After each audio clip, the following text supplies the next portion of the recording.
starting to use some kind of supporting system. See, for example, this man here, I remember this man, he was a banker, he had some problems with the blood pressure, so he could not bend forward.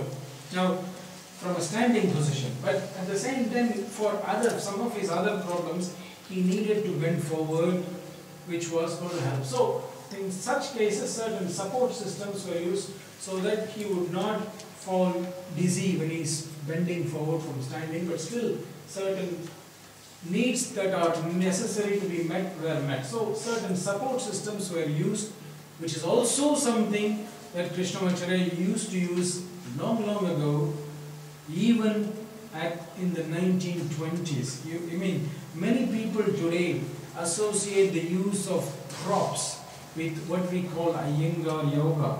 Actually, there are certain illustrations way back a few hundred years ago where certain things like ropes and support systems are used in yoga practices. So Iyengar only popularized it. But the concept of these support systems exists long ago because yogis knew that body's capacities were different. Sometimes, not only should we make it easy, but we also have to make it challenging.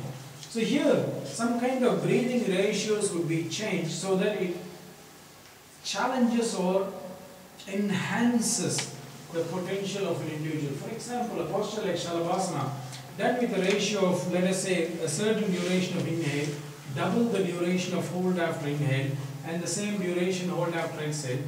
It's not going to be easy, it's going to be very challenging. So these were some of the things he was doing to help people as well. Another thing was modifying the sequences. Remember I told you earlier, we have an idea of how we had standing postures, then lying postures, then inverted, etc.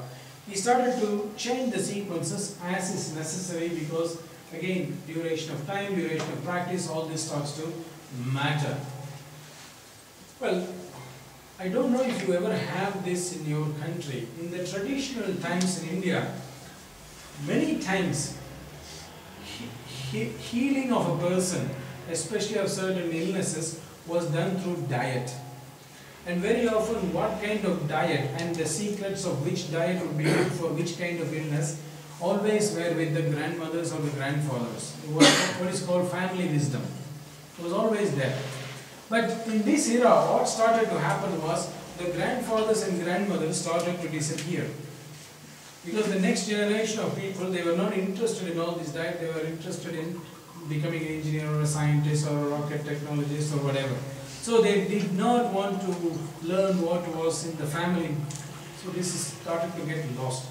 So sometimes he would even have to take that role of a diet counselor for such people because this was a need that was coming up because of the disappearance of such a situation within people's family structures.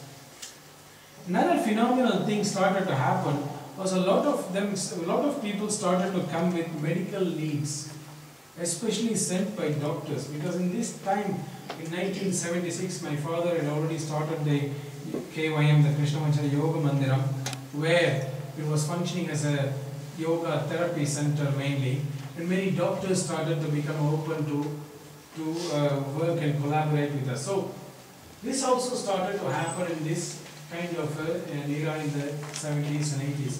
So all this started to happen in this era, and it had a whole range of benefits. Particularly, it made yoga universal to everybody. Everybody was benefited from yoga, not just one kind of a target group. Anybody could do because it made it flexible. Yoga was flexible. At the same time, it was personal. What is needed for us is different from what is needed for another because we are different in age, we are different in size, we are different in capacities, we are different in basically even why we want to do yoga. So this is why it makes it universal but at the same time very personal. Another thing they started to do was, because yoga was taught so individually, it started to become a very strong complementary health system that was accepted by many of the doctors. I have to say that India is far ahead in this than many Western countries, but still there is a lot of resistance towards yoga in the Western medical system. Whereas in India, this has been there for a long time, even back in the 1930s and 40s, but much more in 1970s it started to happen. So again, this was another benefit that came from this era, that it really opened the door of yoga as a system of healthcare. Finally, another benefit that was very important was yoga was started to respect different individuals, and it changed as the person changed. Many of the students of Krishnamacharya at this time were people who had been with him for some time.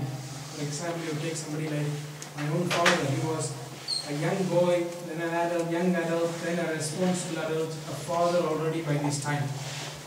So as the person was changing, and their family circumstance was changing, yoga was also changing. And yoga was also being adapted to respect the circumstance and stage of life of the individual. So that is the era that was a very phenomenal era, and it started way back in the early 70s and perhaps even in the 60s as a major part of Krishnamacharya's work. It was a very significant part of his work starting from 1920s. This was the constant. I would say it was the bread that was there all the time. Another interesting thing started to happen in the beginning of 80s towards the end of his life. One of the things that happened was that many of the people who started to come to him, especially from doctors who would send them, were businessmen. A lot of business families started to come to him. And these families were controlling big businesses, but they were not controlling themselves. So they were getting stressed, they were getting burnout, they were getting all these kind of problems, lifestyle or stress related disorders. So many of these people started to come to him, and they all come to him with a kind of a contract. They said, well, we want to benefit, but we have very little time. We have very little time.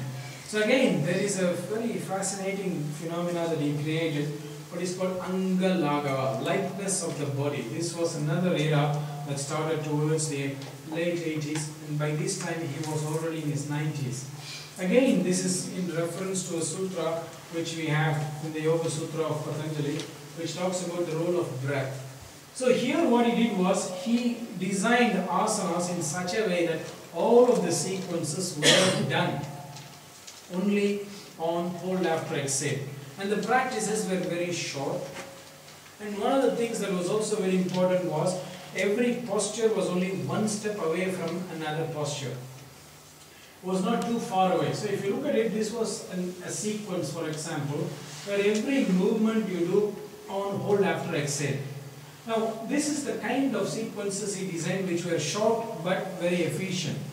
So this is a sample practice, and it was very suitable for the businessmen because it respected their lifestyle or life situation. Some of them were often traveling a lot.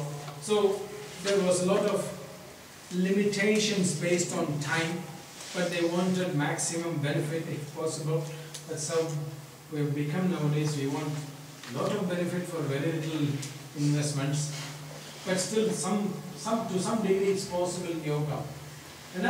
And this kind of breathing system with this kind of movement also is very effective in preventing stress or burnout if you should try to experience it. So this was the era that was in the late